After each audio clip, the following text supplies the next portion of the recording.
Olá, Felipe Verdun, né? Uma honra o canal MMA Debate de Belo Horizonte conversar com você. Você que é irmão, né, do grande Fabrício Verdun e também um grande nome da arte marcial, faixa preta de jiu-jitsu e principalmente um grande nome também e um grande divulgador da capoeira. Gostaria que você falasse pra gente, né, como é que começou a sua relação com as artes marciais, qual modalidade que foi, em qual época, né, quem que eram seus mestres, bem o seu início mesmo da sua relação com as artes marciais. Boa tarde aí, MMA Debate. É um prazer estar dando essa entrevista para vocês. Muito obrigado aí por entrar em contato comigo. E respondendo, o meu início nas artes marciais, inclusive meu e do Fabrício e da minha irmã. A gente tem uma irmã maior, que ela tem 2 anos a mais que eu tenho 43, ela tem 45, o Fabrício tem 41. Então, o nosso começo realmente das artes marciais, de treinar, foi no Karatê Kyokushinkai com o mestre Aderino. Minha irmã tinha 13 anos, 12, 13 anos, ela queria ser modelo e tinha que emagrecer. E assim, emagrecer um pouquinho, botar o corpo em forma e bem embaixo assim, perto da agência que ela estava fazendo uns testes, tinha uma academia de Karatê que os caras indicaram para ela, né? Isso que eu me lembro. Então foi a nossa primeira arte marcial minha, do Fabrício, inclusive da minha irmã, que foi ela que levou nós. Foi o Karatê Kyokushinkai em Porto Alegre com o mestre Aderino. Nós três, foi a primeira arte marcial, inclusive, do Fabrício. Aí depois disso, do Kyokushinkai, eu fui provar Full Contact com o mestre Aimoré em Porto Alegre, fiz uns 6 meses. Aí depois disso, eu fui provar Kung Fu Shaolin do Norte em Porto Alegre com o mestre Janjão. Fiquei 6 meses também, fiquei pouco tempo. Aí depois eu fiz um mês de judô no colégio militar. Aí isso depois. Não, isso foi depois do karatê. Aí depois do judô, eu sempre quis ser meio ninja. Eu e o Fabrício, a gente via os filmes do Bruce Lee e tal. E daí, depois de toda essa vivência nas artes marciais, eu conheci a capoeira, que o meu primeiro professor foi o Batman de Porto Alegre, que é discípulo do mestre Camisa do grupo Abadá Capoeira. Né? E nessa época que eu comecei a capoeira, que foi em 92, o Batman tinha um conhecimento de jiu-jitsu nessa mesma época eu conheci o jiu-jitsu, mas pratiquei só capoeira 3 anos depois que eu fui treinar jiu-jitsu e tô até hoje também. Essa mais ou menos foi o início, né, nas artes marciais. Bom, Felipe, você, né, como irmão do Verdun, com certeza toda criança, né, você que é 2 anos mais velho que ele, mas na infância, na adolescência de vocês, com certeza teve aquelas brigas de irmão, né, com certeza, e eu ouvi dizer que o Verdun era bastante levado, vamos dizer assim, quando criança. Gostaria que você contasse pra gente alguma passagem que teve de alguma briga entre vocês, enfim, aquela coisa ali, aquelas famosas brigas de irmão, mas se eu não me engano, vocês brigavam muito quando criança, né? Conta alguma passagem aí interessante aí pra gente. Fabrício, quando eu era criança, era um demônio. Deus o livre, a gente brigava mesmo. No começo não, porque ele era muito menor, mas depois quando ele começou a pegar um corpo, começou a fazer jiu-jitsu e tal, aí, até antes, ele sempre foi brigão, ele nunca aceitou. E como eu era maior que ele pegava o cabo de vassoura, chave de fenda, tocava copo, ele usava era meio ilegal o filho da puta, ele usava as armas. Mas né, sempre foi nessa aí, daí eu brigava várias vezes assim, quando eu era pequeno, eu brigava com ele, dava um chacoalhão e ele vinha com chave de fenda, ferro de passar, vassoura. Aí eu meio que me trancava no banheiro e dava risada, né? Porque eu achava engraçado, mas ao mesmo tempo era perigoso, o rapaz se transformava. Então, mas teve várias histórias, tem várias historinhas. Uma delas a gente já grande, sei lá, 16, 17 anos. Em casa a gente morava sozinho até, no apartamento em Porto Alegre, minha mãe estava na Europa, né? Ela dava toda a condição para nós, a gente morando no apartamento. E sei lá, tinha um copo de leite, a gente sempre foi, até os 18 anos, a gente tomou Nescau, Toddy, todo dia. E tinha um copo de leite na geladeira, na caixa. Mas não por não ter leite, porque os vagabundos preguiçosos não quiseram buscar. Então só tinha um copo, para um copo. Aí os dois chegaram, chegou da rua, foi tomar o leite. E o Fabrício se adiantou ligeiro, que pegou o copo antes. Daí eu falei, tá, vamos dividir. Ele, não, que eu tô tomando, vamos dividir. Daí eu meio que eu não me lembro se ele tomou ou botou na boca o leite, tipo, não vai pegar mais, sabe? Fez alguma coisa, tomou a metade, sei lá o que ele fez. E deu confusão, e daí eu falei, então tá, então ninguém vai tomar. E deu um tapa no copo. E caiu leite pra tudo que é lado. Daí a gente meio que ia brigar em casa, só que a gente já tinha tomado uma surra da minha mãe, porque a gente tinha quebrado umas coisas em casa. Então foi engraçado. Então não vou. A gente quase ia brigar, não vamos quebrar nada, senão vai apanhar da mãe. Vamos lá na frente do hospital, lá que tem um gramado, e vamos largar na mão na rua. Vamos fazer um fight. Então vamos. Aí saiu os dois revoltados, emburrados de casa, caminhando na rua, foi uns 10 minutos de caminhada, chegamos na frente do hospital, assim, num gramado. Aí a gente se armou pra brigar, olhou um pra cara do outro e começamos a rir, né, velho? Porque não tem como. Mas tem várias, uma na Espanha também. A gente começou em casa, a gente começou a brigar de patins. O Fabrício sempre foi muito vingativo, desgramado. A gente meio que brigou em casa, minha mãe já deu umas pauladas, deu uns tapas e a gente relaxou. Aí meio que eu me lembro que daí a minha mãe entrou, meio que deu uma sacudida nele no elevador. Aí ele ficou em casa, meio que chorando, se fazendo de louco. Beleza, eu peguei meu patins, fui pro parque. Tô lá patinando na boa, assim, sabe? Curtindo. Patins de roller, né? Aqueles de linha. E de repente eu sinto, sabe? Um vulto vindo atrás de mim. Eu olho pra trás de mim, o Fabrício com o pedaço de pau. Em pleno Madrid, no parque, ele Retiro, correndo atrás de mim com o pedaço de pau. Aí eu corro uma velocidade com o patins, caio na grama, tô tirando o patins. Quando termino de tirar o primeiro, tiro o segundo, já tomo uma paulada. Já se embolamos no gramado, começamos a pegar no pau. E o engraçado foi que tinha um vizinho da minha mãe ali, o filho do vizinho, ele olhando nós pegando, mas vocês são irmãos, não, vocês vão se matar. Bom, e tem muita historinha, o Fabrício a gente brigou muito e demos muita risada também, né? Essas são algumas delas. Felipe, você é faixa preta de jiu-jitsu, né? Se eu não me engano, há mais ou menos 6, 7 anos, mas você começou na capoeira e você mesmo disse que é a sua principal arte marcial. Conte pra gente qual eram os seus mestres na capoeira e hoje em dia, você morando fora do Brasil, como é que você faz os seus treinamentos, enfim, se tem algum grupo aí nos Estados Unidos também que vocês praticam, enfim, conta um pouco pra gente das suas principais influências, seus principais mestres e também, hoje em dia, como é que você faz para praticar a capoeira nos Estados Unidos? Bom, a capoeira na minha vida é uma coisa que me domina, né? É acima das minhas forças. Eu digo assim, para fazer uma comparação até divertida, mas eu digo que a capoeira é minha mulher e o jiu-jitsu é minha amante. Sem politicamente correto, né? Fazendo uma comparação cômica, é isso aí. E eu sou apaixonado pela capoeira, comecei a capoeira com o professor Batman em Porto Alegre. Treinei 8 anos, acho 9 anos com ele. Fui para a Europa em 98, fiquei lá 13 anos e agora estou aqui nos Estados Unidos há 5. Então eu comecei com Batman e uma pessoa muito importante no meu mundo da capoeira também, que foi hoje em dia o mestre Gororoba, que é de outra escola, mas ele foi um grande influenciador da minha capoeira, e o mestre Nino também, que no começo da capoeira ele fazia parte da capoeira, era professor do Batman e do Gororoba. Então minha influência foi o Batman, meu principal influência, meu professor, Gororoba, que era irmão de corda dele e me influenciou muito, e o mestre Nino no começo. E logo eu fui morar na Europa, comecei a trocar de corda no Rio de Janeiro. O mestre Camisa é meu mestre, né? Meu professor é o Batman, mas ele é o meu mestre, é uma pessoa que eu sigo, sou pupilo do mestre Camisa, me considero um pupilo do mestre Camisa, um fã, né? A autoridade maior dentro da capoeira dentro do Grupo Abadá.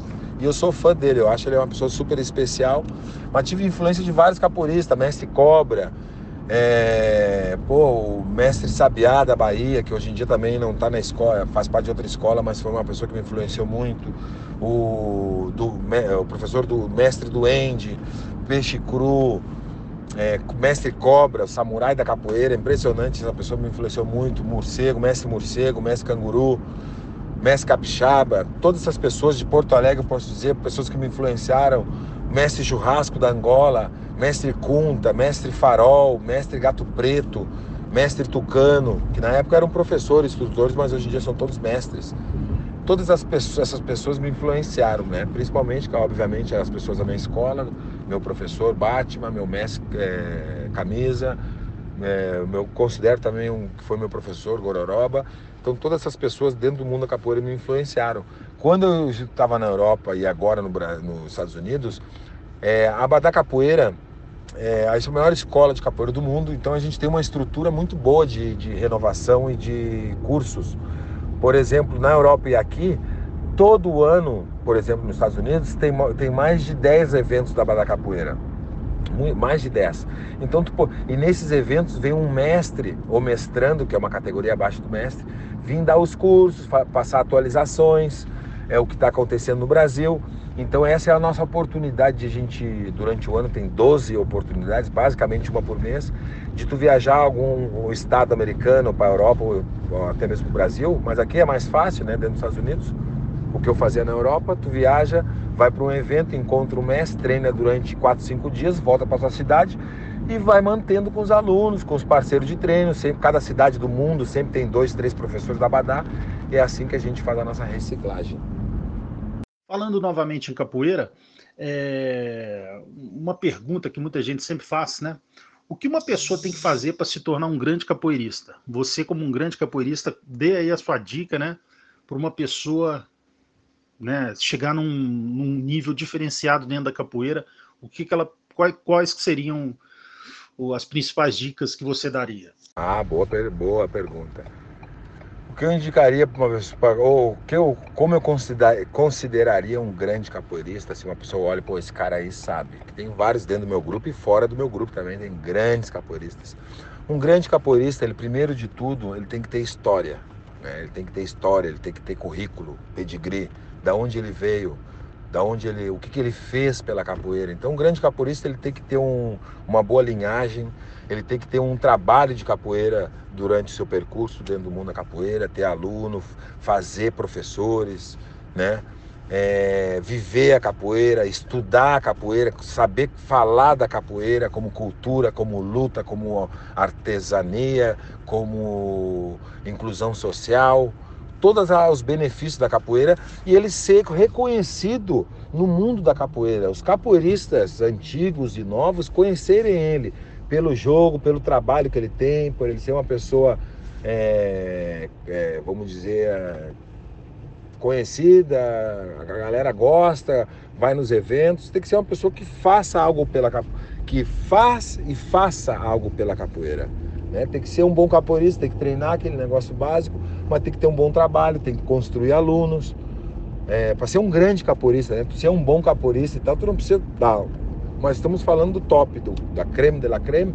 Tem que fazer trabalho, tem que ser reconhecido, tem que estudar a capoeira, tem que saber da história, da onde saiu, qual foi os mestres, conhecer os grupos, visitar, ser conhecido na sua cidade e ampliando isso no seu país. Um capoeirista que ninguém conhece na sua cidade, para mim, não é capoeira, é um atleta. Mais ou menos isso, né? Que eu acho que o cara tem que ser... obviamente, tem que saber tocar berimbau, tem que saber dar uma aula, saber passar o fundamento. A capoeira é muito mais que um esporte, né? Então o cara tem que ter uma gama de conhecimento muito grande. Mas o principal é isso, é ter conhecimento, cultura de capoeira, ser reconhecido e ter feito algo pela capoeira, né? Nesses anos todos. Felipe, diferente do seu irmão, né? Você nunca ingressou no MMA, né? E conta um pouco pra gente o que fez com que somente o Fabrício escolhesse lutar em MMA e você não. Essa é uma curiosidade de muita gente. Até me lembro de uma anedota assim, que o Fabrício começou a fazer luta depois que eu, né? Eu incentivei a minha irmã primeiramente com karatê, mas depois, quando eu entrei na capoeira, eu falei, pô, imagina, Fabrício, eu e tu aí, um irmão capoeirista, outro de jiu-jitsu. Aí até ele começou a fazer jiu-jitsu com um amigo meu, o Márcio Corleta, que estudou comigo. Por que eu não fiz MMA? Porque até a anedota que eu ia contar é isso, que o Fabrício começou a treinar, eu falei, caralho, porque eu sempre tive vontade. O Fabrício é capaz de fazer uma luta primeiro que eu, mas não vai acontecer. Só que o que aconteceu, na época que o Fabrício começou a lutar, que também era a época que eu podia ter lutado, eu tava muito bem na capoeira. Eu me sustentava super bem, estava descobrindo a Europa, estava conquistando a Europa. Eu fazia, no mínimo, para vocês terem uma noção, eu fazia mais de 7 viagens no ano na Europa. Conheci toda a Europa com a capoeira, treinava muito, muito. tinha que estar bem, porque para ser do Grupo Abadar, galera, é uma cobrança muito grande. Tu tem que estar treinado, a gente tem uma didática muito forte, tem que fazer trabalho, tem que dar aula, tem que fazer evento, tem que trazer os mestres. É um compromisso muito grande. Eu estava muito metido e muito feliz. E se eu pensei várias vezes, fiquei na dúvida, mas se eu tivesse que lutar MMA, se eu quisesse lutar MMA na época, eu ia ter que tirar o pé do acelerador na capoeira, que era uma coisa que me completava de uma maneira muito grande. E como eu falei, no caso eu não ganhava o dinheiro que a galera ganha hoje, mas eu tinha meu salário super bem, tinha trabalho social, tinha mais de 200 alunos. Imagina para um guri que nem eu, de 24 anos, que chegou aos 23, 24 anos, chegou na Europa, ganhar um bom dinheiro, ter mais de 200 alunos, viajar pelo mundo inteiro. Então eu estava muito emocionado com a capoeira e não queria largar isso, porque para fazer um MMA tu tem que dedicar exclusivamente para isso, né? Então eu não quis dividir meu tempo e acabei vivendo meu sonho com meu irmão, que ele foi treinando e eu fui ajudando ele sem deixar de treinar, continuando com o meu trabalho. Basicamente foi isso, né? Não tem outra explicação assim que eu possa, eu não fiz, não, foi basicamente o tempo foi passando, quando vê, já estava com uma idade legal que eu não tinha como mais provar, mas fiz vários fightzinhos na academia e tal, mas profissionalmente eu não fiz, basicamente por isso que eu contei agora. Obviamente é pela paixão da capoeira e eu não queria estar perdendo esse momento que eu estava vivendo na capoeira, né? E para viver esse momento que eu estava vivendo, eu tinha que estar 100% na capoeira, da capoeira. Felipe, podemos dividir a carreira, né, do seu irmão em antes do mestre Rafael Cordeiro e depois do mestre Rafael Cordeiro. Né? Conta um pouco pra gente como você classifica, né, a importância do mestre Rafael Cordeiro na carreira e na evolução do seu irmão. Falar do mestre é difícil, né? Muita emoção. O mestre, na real, a carreira do Fabrício teve um início que era jiu-jitsu puro, que a pessoa que nos acompanhava, o Fabrício teve vários professores, né? O Márcio Corleta foi o primeiro professor, logo em seguida, e com a mesma linha que era professor do professor dele, o Silvio Bering, e depois o Maurição, que era o dono da Hunter, que faleceu faz um tempo, muito tempo, mas era a pessoa que começou a acompanhar o Fabrício no MMA, depois de mim, foi o mestre Maurição, o Silvio também, mas o Maurição acompanhou mais, foi pro Japão. E ali era puro jiu-jitsu, era tipo maloqueiro, era o maloquendô que a gente chama, né? Que é as técnicas de rua, era chute, pombo voador, era voadora. Pombo voador é o mata-cobra, né? Então era isso, em cima não tinha nada de boxe, nada, era tudo maloqueiragem, chute de capoeira. E alguns também de rua, e o jiu-jitsu. Então o Maurição era aquele cara que dava aquele suporte. Era uma pessoa mais velha, né? E com faixa preta, e Bering Jiu-Jitsu, amigo do Marcelo, do Silvio, do mestre Fábio Bering, tinha um conhecimento muito grande. Então eles falavam, ele era Rickson, Marcelo Bering, então ele dava uma confiança para nós no Jiu-Jitsu. Ele falava, Mula, faz um 7-1 em cima, pum, dá uma mata-cobra, agarra, botou pro chão, é nosso. Esse era o nosso foco. E quando a gente conheceu o mestre Rafael Cordeiro, o Maurição já não estava com nós, a gente estava meio perdido, assim, a gente fazia nosso treino e tal, meio doido, o Fabrício já estava meio que conhecendo a futebol, não estava ainda. Então era nós mesmos, era eu e o Fabrício e o nosso conhecimento de rua e o meu de capoeira. Aí quando a gente conheceu o mestre Rafael Cordeiro, a chutebox, o mestre Rudimar também, que foi a pessoa que levou, que fez o contato para a gente ir para chutebox na época e agora na Kings, o mestre Rafael Cordeiro foi a luz de pé, que transformou o maloqueiro em lutador de Muay Thai. Entendeu? O Fabrício era maloquendô, faixa preta, 3 graus de maloquendô, de briga de rua. Mas de Muay Thai foi o mestre que deu essa direção. Aí como a gente estava perdido, que não tinha mais o Maurição para nos orientar, o mestre foi o nosso apoio. Pô, porque é foda não estar sozinho, tá ligado? Era eu ali com toda a responsabilidade nas minhas costas e jovem também. Aí depois do Maurição a gente ficou meio perdido, chegou o mestre Rafael Cordeiro e nos deu toda a luz. É um mestre de verdade, um cara que construiu Vanderlei, Shogun, Ninja, Anderson Silva, Assuélio Silva. Porra, fez todo mundo da shootbox basicamente. E de repente tá com nós ali, a gente ouvindo ele. Ele ficou... Cada palavra do mestre Rafael Cordeiro parece que tá cheia de luz. Porque o que ele fala é foda. Imagina, é um cara que construiu ajudou a construir o mundo do MMA. Tem um conhecimento incrível. Se ele falar para ti, ó, pode enfrentar esse leão no soco que tu vai ganhar, tu vai ter confiança e vai lá e vai ganhar do leão. Então, esse Rafael Cordeiro é uma lenda, é algo superior, é o mestre de mestres, que nem o meu mestre camisa, e eu considero ele como meu mestre e meu grande amigo também, né? Nosso amigo e, em primeiro lugar, é nosso amigo e depois nosso mestre. No tatame é mestre, fora dali é nosso amigo. Então, é uma pessoa super importante para nós, que nos deu uma direção de lutador profissional. O Fabrício sempre foi guerreiro, mas de lutador completo, foi que se a gente fosse completar com o mestre Rafael Cordeiro, que é um mestre também muito aberto. Ele ensina o MMA, o Muay Thai para o MMA, mas sempre foi aberto para o wrestling, para convidar outros professores, o Muay Thai da Tailândia, deixar o Fabrício treinar com tailandês, com pessoa do wrestling, pessoa do jiu-jitsu, do judô, de tudo. Um head coach, né? Que hoje nos orienta e sem palavras. Mestre Rafael Cordeiro, considerado 2 vezes o melhor mestre do mundo.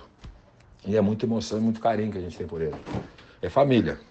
Felipe, lembrando aqui alguns episódios clássicos, né, do Werdum, né, aquele famoso desentendimento que ele teve com o coach do Travis Browne, né, na segunda luta que eles tiveram, o Werdum venceu as duas, e aí no final da luta o Werdum deu até um chute nesse treinador do Browne, e você foi lá para acalmá-lo. Eu lembro que você até apartou uma possível desentendimento, uma possível briga entre os dois.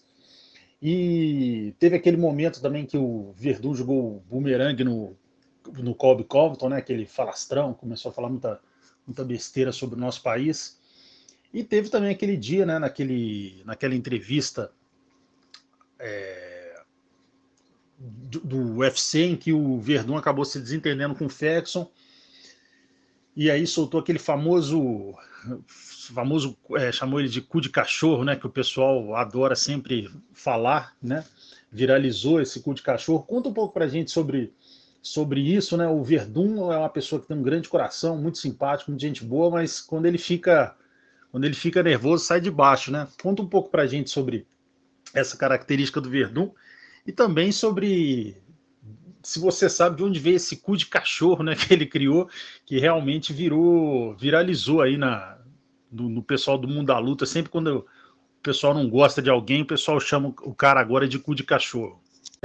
Para começar, o cu de cachorro é uma gíria lá do sul de Porto Alegre. Eu não sei se é do Porto Alegre inteiro, mas é no nosso... Porque no Porto Alegre, em cada bairro, tinha umas gírias diferentes. E essa gíria a gente usava no nosso bairro. Era cu de arroz e cu de cachorro. Primeiro começou com o de arroz. Eu não sei porque cu de arroz, que o arroz não tem nem cu, mas o cu de cachorro eu acho que é o cu do cachorro, gente. Sai a merda, né? A pior coisa que um cara pode ser é o cu do cachorro. Entendeu? E lá na minha que se chama zona, bairro, lá no meu bairro em Porto Alegre, a gente usava isso para falar das xingar os caras, esse cu de cachorro aí, não sei o quê. Então vim lá de Porto Alegre, lá do bairro Petrópolis, né? Que a gente é lá que foi a gente pegou a faixa preta de maloqueiro, mesmo sendo um bairro rico. A gente era os maloqueiros ali do bairro. Maloqueiro no bom sentido da palavra, né? E o que acontece? O Fabrício, não é porque ele é meu irmão, mas é uma pessoa com um coração maior que eu já conheci. Ele é um cara que Deus o livre. Ele, assim, ó, se ele tiver comida por um mês, ele convida todo mundo para casa dele, come toda a comida, e depois ele vai pensar, puta, era por um mês. Ele gosta de ajudar. Ele é muito, o Fabrício é muito uma pessoa com um coração gigante. Eu não conheço, não por ser meu irmão, mas eu não conheço uma pessoa mais bondosa com coração grande que nem ele. Só que o Fabrício, com essa característica, é muito diferente. Assim, as pessoas gostam dele ou não? A maioria gosta, mas tem gente que não gosta. E o Fabrício, ele é um cara assim, aberto. Só que ele tem esse instinto, o Fabrício tem instinto de gladiador, de leão dominante, macho alfa. Entendeu? Ele é uma excelente pessoa, mas se tu tocar no calo ou tu tocar no breu dele, ele vira leão, a juba já fica grande e ele ele quer destruir, como um predador. Então ele tem esses dois lados. E o que a galera americana aqui nos Estados Unidos, no UFC, não está acostumada, é com isso. Não é porque o Fabrício quer se dar de bad boy, não. É o instinto, ele tenta se controlar, ele quer ser uma pessoa educada. A minha mãe ensinou a educação para nós, que a gente tem que se comportar, tem que ser educado, mas chega um momento quando as pessoas começam a xingar no lado pessoal ou querer tocar no teu bril, aí volta maloqueiro. Aí é foda, não é que o Fabrício seja ruim, não é que ele seja descontrolado, é que vocês não sabem como é que acontece as coisas. Eu vou contar, por exemplo, o Ferguson. O Fabrício conversava com ele na boa, e aí como é que tá? Se vocês forem ver, o Fabrício estava na boa. Ele nem entendeu, pô, o cara todo frio, daqui a pouquinho tirou ele pra bobo. Aí e tem outra, né? A gente tem a cultura gaúcha. Gaúcho é foda, é brabo. Né? Tem aquele negócio que o gaúcho, tá, as outras piadas, mas gaúcho é um cara nervoso. Ainda mais com quem não conhece. Se tu trata bem um gaúcho, ele vira teu irmão na hora. Agora, se tu tira uma ondinha sem conhecer um gaúcho, dá merda. Então é esse lado maloqueiro do Fabrício que os caras não conhecem. E acho que aqui é todo mundo igual, que tu xinga, fala mal da religião, fala não sei o quê, e os caras ficam, olha, o Khabib, é outro maloqueiro lá da Rússia também, que tenta se controlar, que evoluiu, mas quando tu toca no instinto do cara é a mesma coisa. O treinador lá do Travis Browne falou, a gente estava no... A gente ouvia o cara falando no corner pro Travis Browne, esse filho da puta do Verdun, ele tá cansado, esse bosta, esse merda, xingando pessoalmente. Aí chegou no final, a galera também começou a vaiar, o Fabrício já ficou meio nervoso, mas beleza. Aí o cara falou, vai tomar no teu cu. Ele xingou nós ali. Aí o Fabrício foi pra cima. O bom foi que eu tive a consciência, porque estava a comissão atlética, que se dá uma briga, o Babalu sendo segurado na porta, se eu começar a brigar também, aí fudeu, a gente ia perder a luta, ia ser preso e não ia ter bolsa, não ia ter nada. E eu pensei nisso antes de dar-lhe, eu estava afim de dar-lhe uma cabeçada num ali também, mas daí, né, alguém tinha que se controlar. Imagina, Babalu, Messi e Rafael, também que são tudo da mesma linhagem, aí se descontrola e é da merda. Então o Fabrício tem um lado bom, mas ele tem esse lado maloqueiro, que a galera... E é outra coisa, velho. Nossa, é ambiente de gladiador. Os caras estão acostumados a tratar com... o cara fica... Tem cara que aguenta, tem cara que não aguenta. O Fabrício é foda. Desculpa aí que eu tô falando demais, é que eu falo demais. Mas é isso, é assim que eu tento me explicar. Então ele tem esse lado aí dele, que se tocar, fudeu. Você não tem noção. O Fabrício pode ser a melhor pessoa do mundo, mas se cutucar ele, desafiar ele, ele enfrenta o demônio. Felipe, com certeza você pegou toda a carreira do seu irmão, desde a época que ele morou na Espanha, porque ele era faixa azul ainda de jiu-jitsu, enfim, toda a carreira dele no MMA, as lutas no ADCC. E teve uma época que ele morou na Croácia, né, na casa do Mirko Crocop. Você chegou a ficar lá um tempo com ele nessa época também, enfim, ou nessa época vocês ficaram um pouco distantes, já que ele estava morando lá com o Mirko. Conta um pouco pra gente dessa fase dele morando na casa do Crocop. Na casa do Crocop, não, a gente não ficou distante, eu ia direto pra lá. Ele ficou 2 anos lá, eu ia lá, passava um fim de semana, passava uma semana. Em época de que ele ia lutar no Pride, eu já ficava um tempão lá, depois a gente ia pro Japão, então a gente nunca se desconectou assim muito. A gente sempre foi muito unido, né? Muito pegado um com o outro. E foi legal, velho. Pra ele não foi mais ou menos. Ele foi lá pra ficar 3 meses, na real. Ele ia ficar só 3 meses, fica 3 meses aqui, ganhou uma graninha boa. E quando ele ia voltar, no mesmo dia que ele ia voltar, o cara, tu não quer ficar mais aí, velho? Eu te dou tanto por mês e tal. Foi uma proposta boa e o Fabrício foi ficando.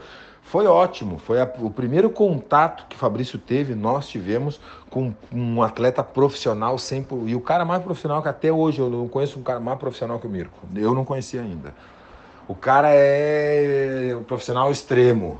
Ele vai lutar... Ele tinha, por exemplo, vai lutar com um cara de 100 quilos. Ele tinha 13 sparring de 100 quilos. Um cara de 100 quilos de Muay Thai, um cara de 100 quilos no Jiu-Jitsu, que era o Fabrício, e um cara de 100 quilos no Wrestling. Então ele, profissional extremo, a academia debaixo da casa do cara, o cara descia uma escada. O Fabrício morou um tempo na casa dele, depois o Fabrício teve um apartamento com o Igor, que até foi lutador do UFC. Igor Pokrasi. Foi muito irado, imagina, 2 jovens lá, a gente era jovem, ficava lá na Croácia, frio desgraçado, quando tinha neve, velho, não tinha nem mosquito na rua, mosquito, não tinha passarinho, a neve até o pescoço, era foda. Mas quando fazia calor, a Croácia é muito bonito, né? Nós todo mundo solteiro, a Croácia, as mulheres são muito lindas, lugares bonitos, bom vinho, pô, cidade linda.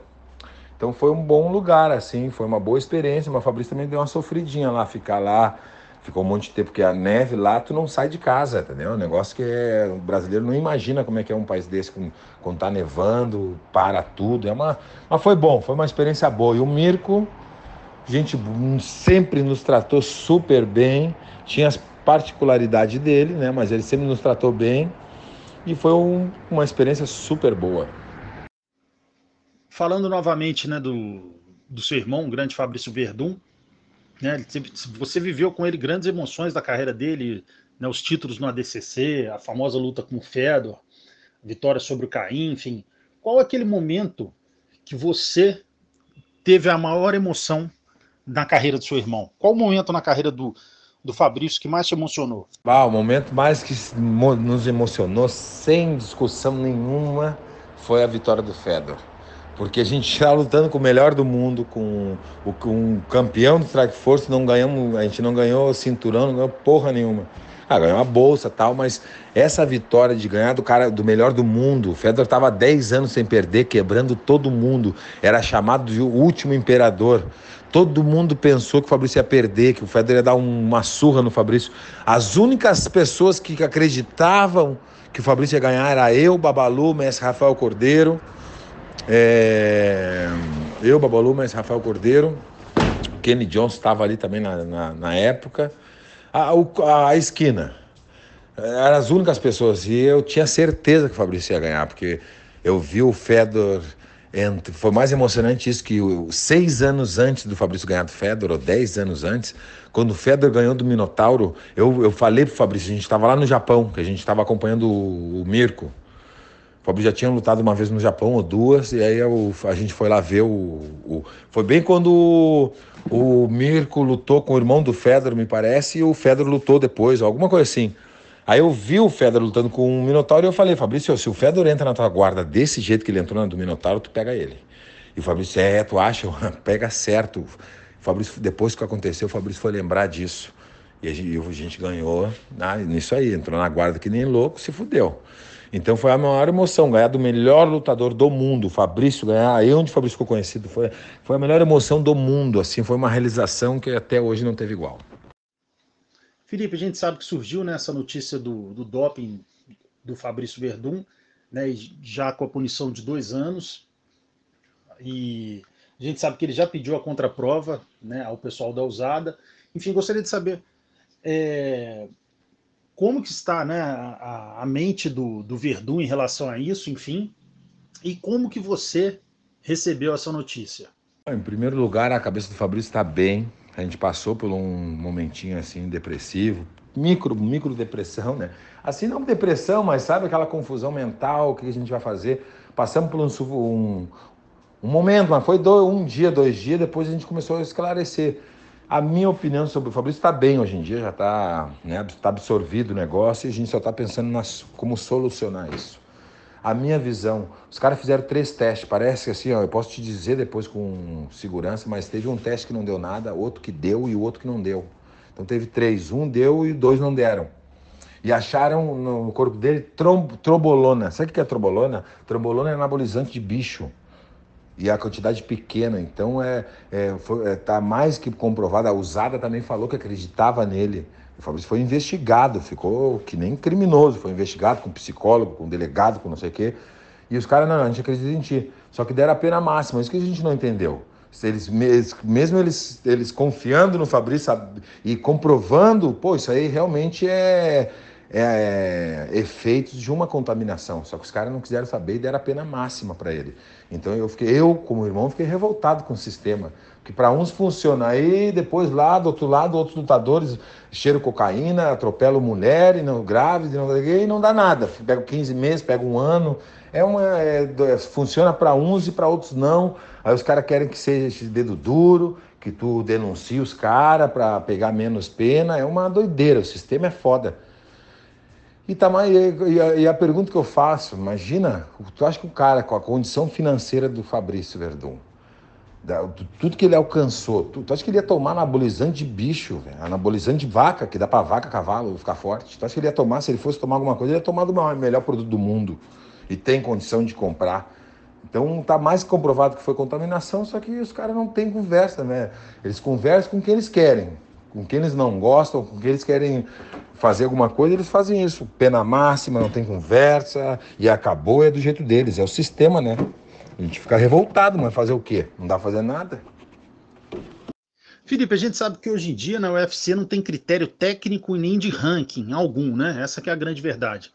Né? A gente sabe que o Dana White ele coloca quem ele achar que merece lutar pelo cinturão e que ele coloca. Se ele achar que o 18º do ranking é um cara que é bom de marketing, é falastrão e por aí vai, ele coloca esse cara para lutar com um campeão de determinada categoria. Então ele pensa mais na parte de marketing, de business, do que no ranking mesmo, né? Enfim, hoje o critério do UFC dá mais valor ao lutador por ele ser falastrão, por ele ser um cara assim que vende mais pay-per-view do que a parte técnica, né? O ranking praticamente não serve para nada. E vários lutadores de grande nome saíram do evento, né? Como Ryan Bader, o Lyoto, o Mousasi, enfim, dentre outros nomes também. E a gente sabe que o Werdum é um grande nome do MMA, né? Ele tem mercado em qualquer lugar.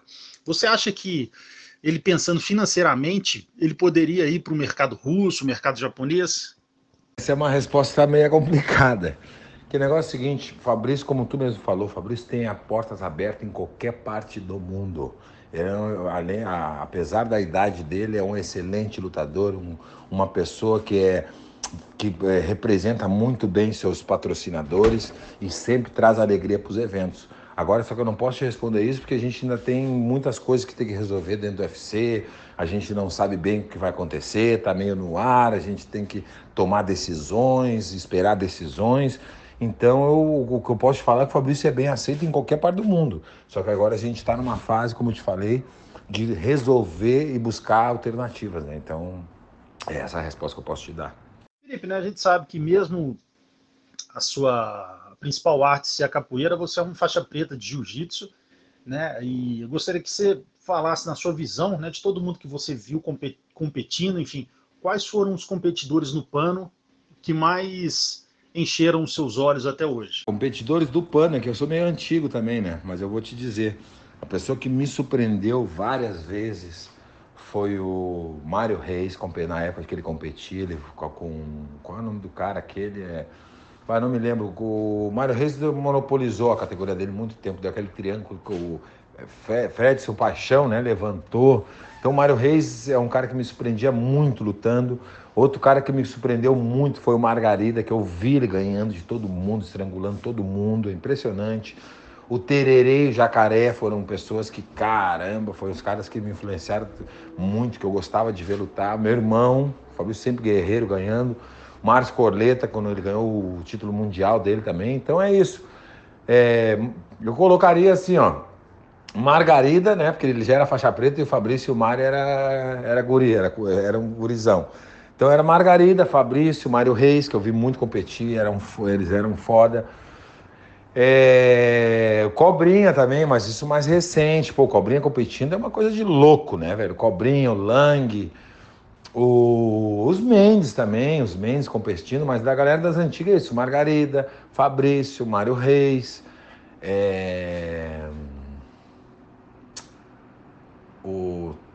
não era Tos, era... Bom, Shaolin, vi competindo, Shaolin, pô, top também. Que mais de pano? Pô, Roger Gracie agora, né? Galera de agora, Roger Gracie, Bochecha, sou fãzão do Bochecha e do Roger.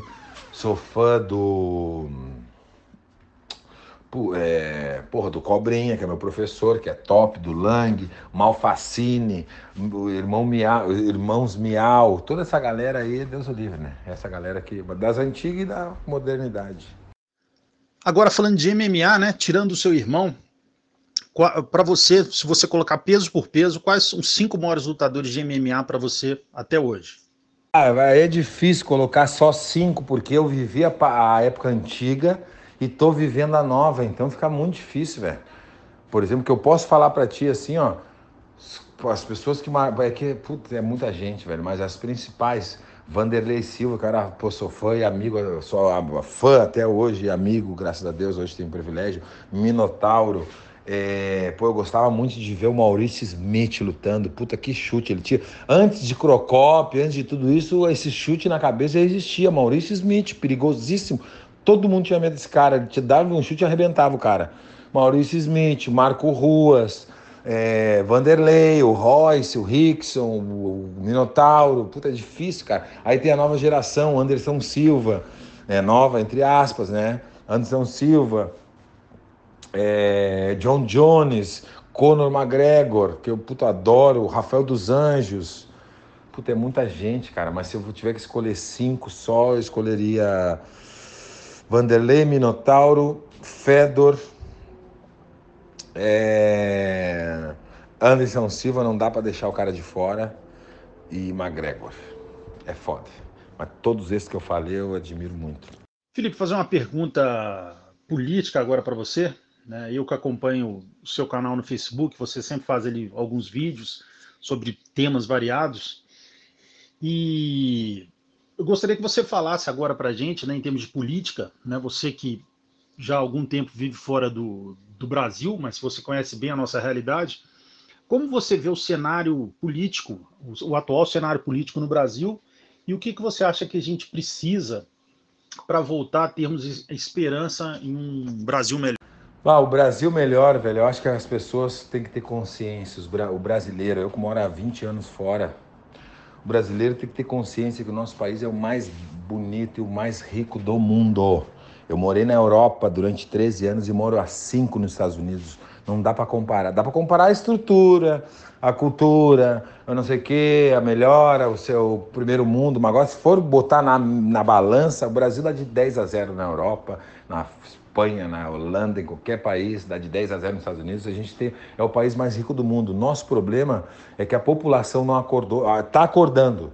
Né? A atitude tem que ser da população, a gente deixar de se separar, tá muito separado, tá gay para um lado, hétero para o outro, nordestino para um lado, carioca para o outro, homem, macho, mulher, lésbica, tudo separado, negro, branco, amarelo.